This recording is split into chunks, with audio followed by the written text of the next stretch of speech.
Welcome to this episode of The Good, The Bad and The Odd One Out with your host Mark.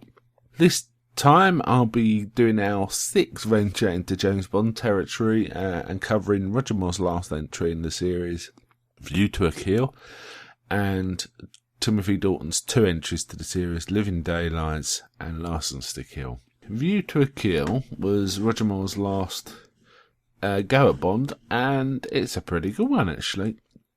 In the last podcast I talked about how while his films were enjoyable after Moonraker, I really felt maybe he should have gone after Moonraker, and I still believe that. However, I really quite enjoyed this. He is looking trimmer again. There's something about Moonraker, he just looks real old and a bit past it, but in these films that come after it for some reason it looks better. I enjoyed this, mostly set in America. And I really like the villain Zorin, who's played by Christopher Walken. He had a real impact. He was a bit young for the role, really, but I really enjoyed him. And I just wish he'd have had a little more screen time and a bit more. It was a bit underwritten, but he was impactful. Also, Grace Jones as his sidekick Mayday, who's like a real kick-ass, strong villainess. I thought that was really good. And while I sort of regret the fact I thought we were going to see a big fight of some sort between her and Bond, but that didn't quite work out that way, which is a shame. But it was decent, this one. It had, for a change, it had a linear plot. You understood exactly where you were and what was going on, unlike some of the earlier ones. And the female, the sort of love interest in this, she was quite attractive. Her name's Tanya Roberts. She was a Charlie's Angel, one of the sort of second tier Charlie's Angels after the originals left. So she was around from that, and she was in it. She looked good, but not a good actress at all, really.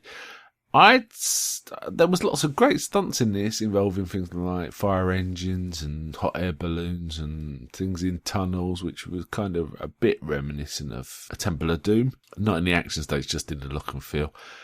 And I rather enjoyed it.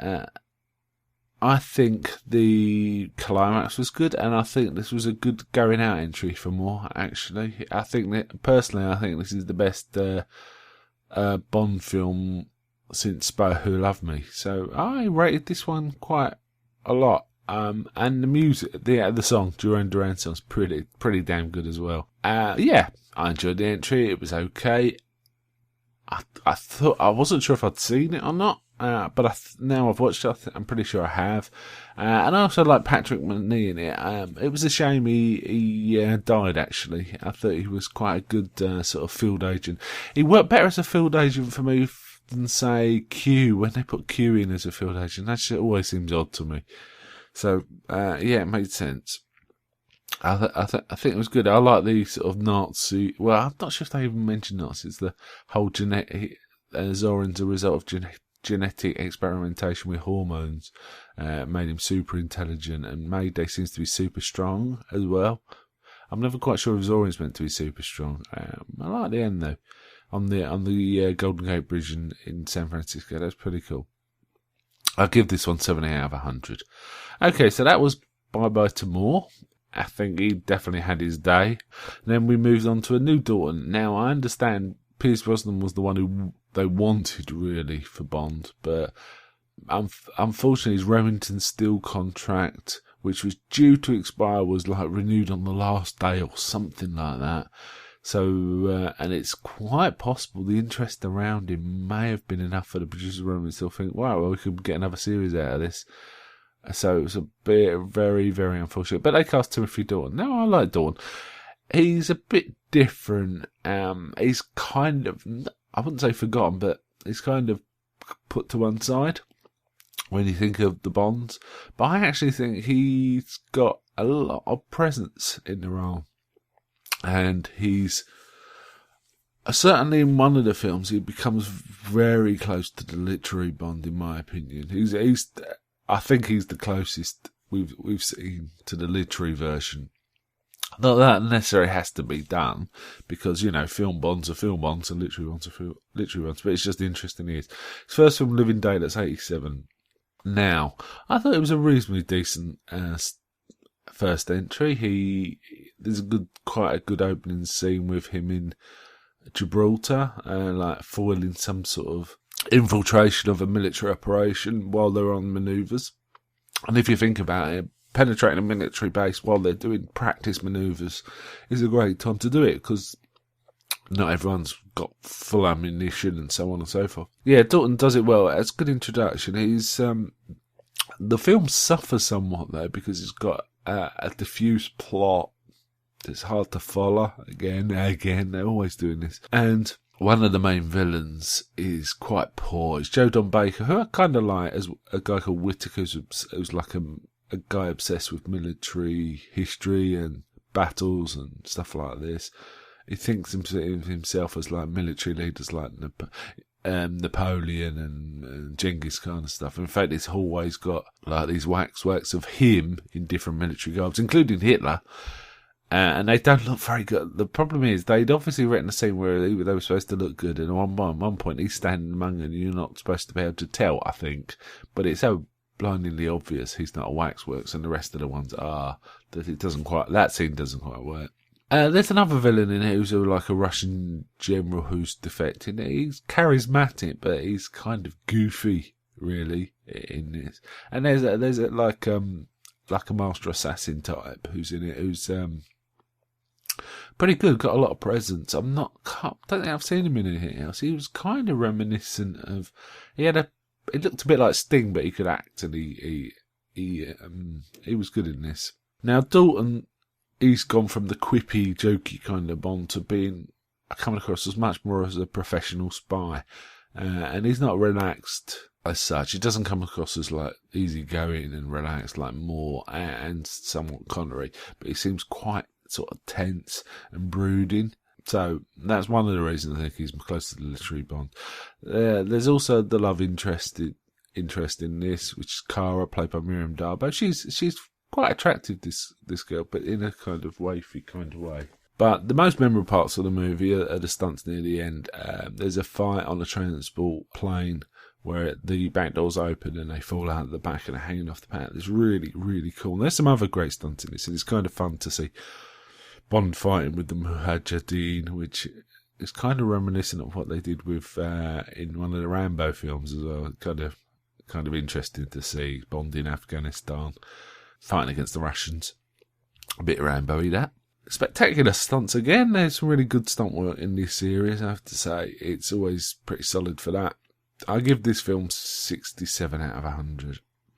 Then we come to Dalton's last film, his second and last, which is kind of a shame, but they really pushed a boat out on this one and forced it into an extreme place, and it was kind of hard to see where the series would go if they continued with this.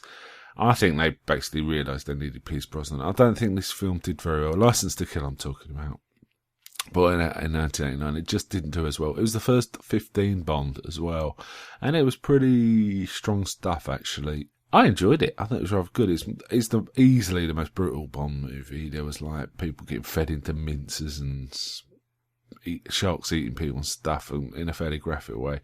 And Dalton really amps up the sort of simmering rage.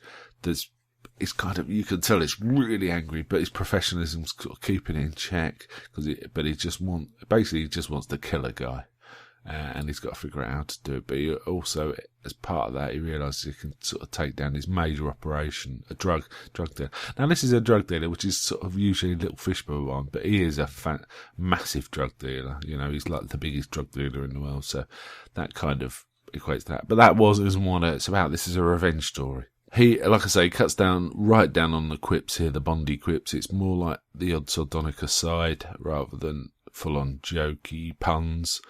And he looks very wolfish in this. It's like, you can see he really wants to kill this guy. He's just waiting for the right time to sort of take this fella out. There's a couple of plot elements in this that come from literary Bond sources. One was Felix Leiter kind of getting partially fed to sharks, and a little message written on him when Bond finds him saying he disagreed with something that ate him. That's straight out of Live and Let Die. And interestingly enough, the Felix Leiter, the actor, I think it's David Hennessy who played him in this film. He played Felix Leiter in the movie Live and Let Die, and he's one of the. I don't think anyone else has ever played Felix Leiter twice. He's the only one, so that was a nice callback. There's other references to literary Bond. There's the bad guy Sanchez beats his girlfriend with this really horrible short whip, which is mentioned in a Bond short story called The Hildebrand Rarity. It's done by a cruel husband. It's part of that story, which is an odd connection. And there's also a very, very quick mention of the fact that Bond was married once a long time ago. He's getting revenge because he took out this drug guy, but the drug guy escaped and then went back and got revenge on Felix Leiter, killing his wife and feeding Leiter to the sharks. But luckily Leiter lives, but it's, he's in a bad state. Anyway, Bond's on a massive revenge spree. M tries to call him in, and Bond resigns, and there's a fairly ominous warning from M, which is, this isn't a country club 007. But when he's been asked to give his stuff in, he manages to escape rather than go back to London and start doing his own thing and starts climbing up the chain to get Sanchez. There's some really spectacular stuff at the back end of this movie involving sort of petrol tankers. That's absolutely spectacular. I also like the fact it was a fairly linear story. You can understand what's going on. It was fairly brutal. There was a female lead in it who was like an American who was pretty good. Her name was in the film was Bouvier. She was actually pretty good, but there was also a girlfriend of Sanchez who was kind of a love interest of Bond's and sort of part of the stuff. And she was a terrible, terrible actress, which is a shame. But as I say, the other one who I can't remember her name, who played Bouvier, she was pretty good. This film, I think, gets forgotten, and I think John Glenn. I think this was the last film John Glenn directed, and he directed several Bond films. And of them all, I think if it were me, I'd be most proud of this one. This one really stands up, and it is quite interesting, and it's an extreme one. It's almost like Bond being the Punisher. It's a solid film. It's enjoyable, but they've gone probably too far into dark territory with this. This isn't the sort of thing that can sustain the Bond franchise.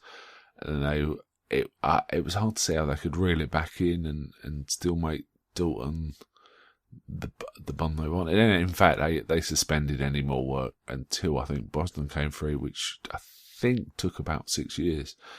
Anyway, the next time we talk about these, let's give a score to this one. So License to Kill, I give 74 out of 100. I really, really enjoyed it. I thought it was rather good.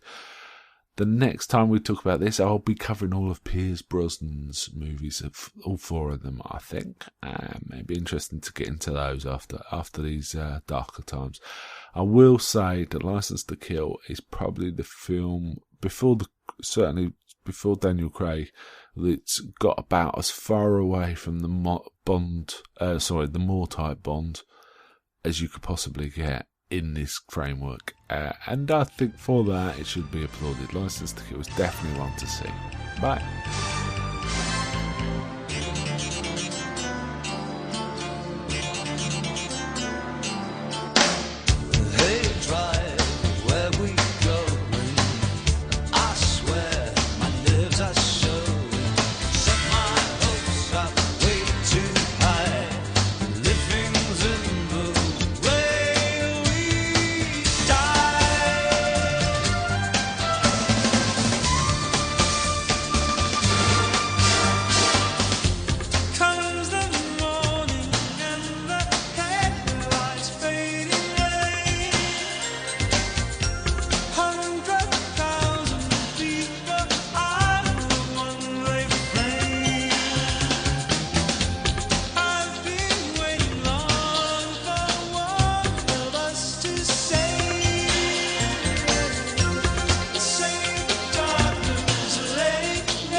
It's down.